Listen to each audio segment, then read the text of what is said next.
The Benjamin Franklin closing technique seems to be as old as the name makes it sound, and it's still widely used in the decision-making process by many individuals to this day. Benjamin Franklin is famous for being a United States president.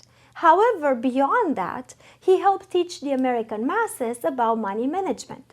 He also had a few inventions under his belt, and he was also an entrepreneur who started America's first fire company and first fire insurance company.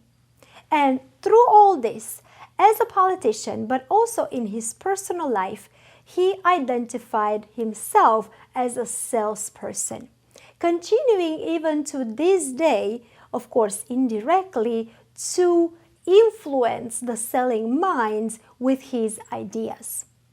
The Benjamin Franklin closing technique is a classical way of closing, used generation after generation by salespeople who found themselves in the position of facing a very undecisive client. And no matter how big their efforts would be, they were unable to lead to closing in any other way, so they had to use this. Back in the day, in this situation, the seller would literally say, Ben Franklin is known as one of the wisest men in America, wouldn't you agree? When faced with a difficult decision, and he was the US president, so he had numerous big decisions in front of him daily, he would take a plain piece of paper, draw a line down the middle, listing all the positive reasons and the negative reasons for that decision.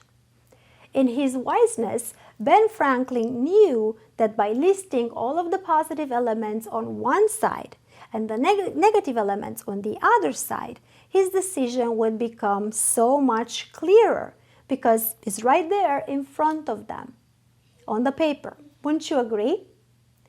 In this situation, the seller would literally take a piece of paper and draw a line down the center, making those two columns, one for pro, one for cons, to make the purchase.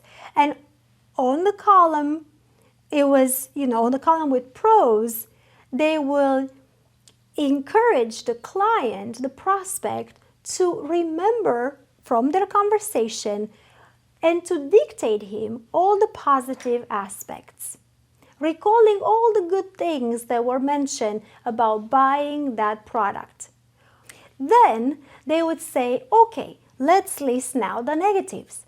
And instead of them writing them down, they would hand the pen and the paper to the prospect without saying a word. So the salesperson was counting on the fact that after listening to all positive reasons and benefits for buying the product, usually the prospect would only think of a couple of negative reasons, usually having to do with price or affordability. And in that case, they would either try to manipulate the potential client into buying by just literally counting the number of reasons in both columns, or they would really upset the buyer, who would walk away and never look back.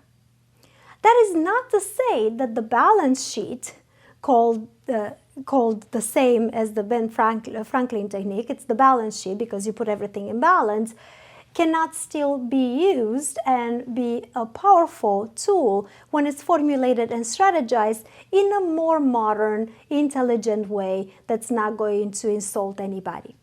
First, you can use the balance sheet technique in order to prepare yourself for the sales presentation by simply taking a piece of paper, creating that document on the computer if you want, with two columns, pros and cons.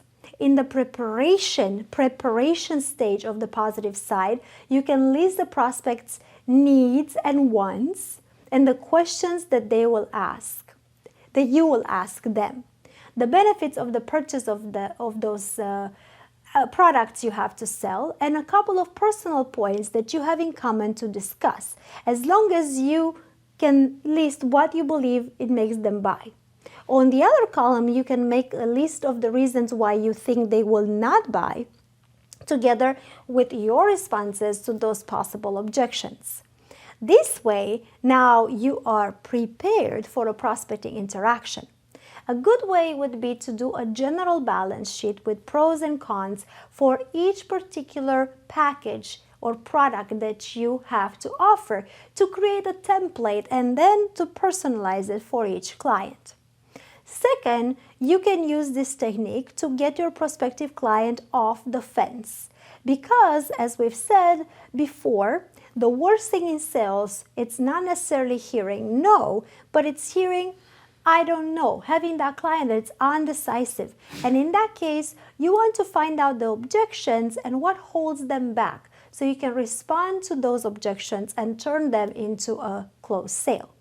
So the same, just like in the traditional Benjamin Franklin technique, you take a piece of paper, you split it in two, and then you list the pros. You can ask them to list the cons. Normally, psychologically, when somebody is listing the pros first and you reread them to them, it kind of gets imprinted in their brain. And then for the cons, it's a little harder for them to come up with those as easy as they come up with the pros. So it's something that you can show them, use it as a visual if you want. So here's how it can go.